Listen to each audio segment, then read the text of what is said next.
my book, not to be a complete shill for my book is called I Killed Pink Floyd's Pig, because I was told by my wife that sometimes the best book titles are the coolest chapter titles. So I quickly went to the table of contents and went all the way down and went, there you go. If I was looking for a book and I was at the airport, a bookstore, I'd say I'd pick up something that's called I Killed Pink Floyd's Pig.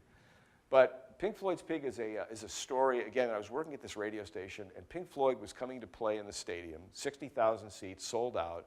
And I thought, what can I do to create some awareness from my radio station that Pink Floyd's coming to town? So I had the crazy idea to call Pink Floyd's manager and say, would you loan me your famous concert pig that I can fly over my radio station the week leading up to the concert? And his manager paused and goes, you must be out of your mind. We fly that in concert every night over the crowd. It hooks on a scaffolding rigging on a motorized thing, and it tracks around. And it's the high point of the show. The audience goes crazy. If anything were to happen to that pig, we'd be completely screwed. And I said, on my life, I will sleep with this thing. Nothing will happen to the pig.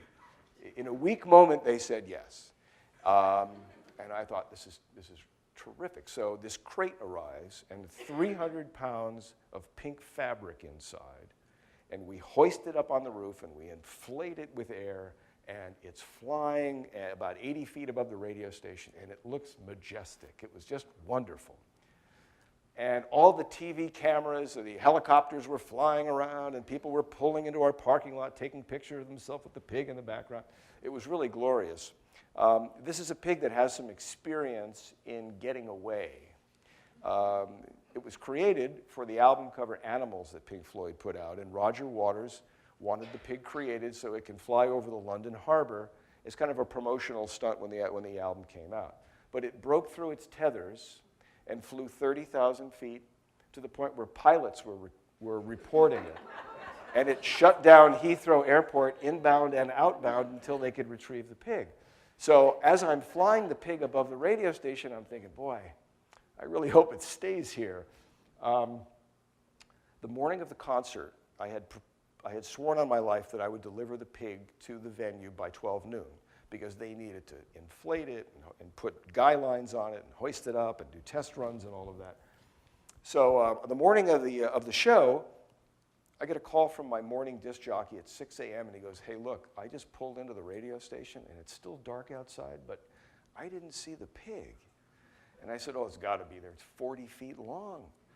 I said, look, it's a little lighter now. Go outside and check again. So he puts the phone down, runs out, comes back, huffing and puffing. No, the pig's gone. So I'm looking at my clock. It's 6 a.m. I said, don't say anything to anybody. I'm on my way. So I jump in the car, fly to the radio station, park my car, scramble up this ladder to the top of the radio station, and lo and behold, the pig is deflated, and it's draped all over the air conditioning ducts and the gravel on top of the roof. It's gone. And I'm thinking, how does it deflate? What could happen to this thing? At least it didn't escape. But I'm now trying to, with a flashlight, because it's still dark, pick up corners of the pig and walk around it, going, what's the problem? And I finally came right up by the chest of the pig, and I pick it up, and there's this giant L-shaped gash in the pig, 3 feet each direction. And laying right in the middle of the gash is a hunting arrow. Somebody, I think from a competing radio station, didn't like all the attention we were getting and hired somebody because this was a professional arrow. Not that it was too hard to hit, but it was done. And I'm thinking, okay, I've got to have this thing back at the venue at noon. It's now 7 a.m., and I've got a dead pig. Where do you even start repairing something like that? So I called kind of everybody in and said, okay, all hands on deck, what do we do? And we found a parachute company who said, sure, bring it in, we'll see what we can do. So we stuffed 300 pounds of fabric into the radio station and van and fly all the way up 45 minutes to this parachute company. We bring it out, and we spread this thing out all over his warehouse floor. And he says, well, I can't stitch it. He goes, you're going to inflate this thing. It won't hold. It'll pop. It won't hold the air. He goes, I have to put a patch on it. I said, great, whatever you need to do. And he starts going through his fabric, and he goes, well, this is about the closest I can get. And it was more orange than pink, but I didn't have a lot of options. I said, look, just do what you need to do. Just patch it up.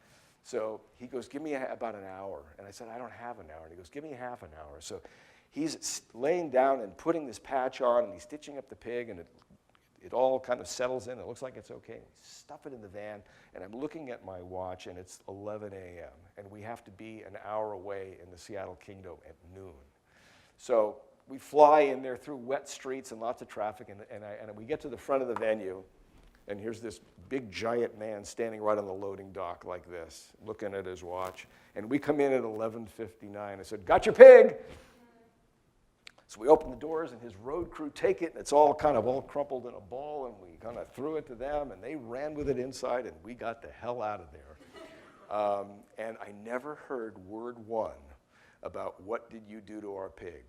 But I went to the concert that night, and when the time came for the pig to fly out, it flew. Here it came right out on cue, and the crowd is just going crazy, and all I can see is this orange L-shaped patch in the middle of it. But nobody seemed to notice, or maybe they were too wasted to know.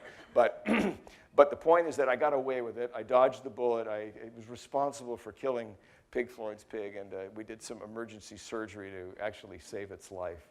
But no, yeah, I never got in trouble over that. And now that I've titled the book that and Pink Floyd reads about it, I'm sure somebody's going to, I thought something was funny about the pig.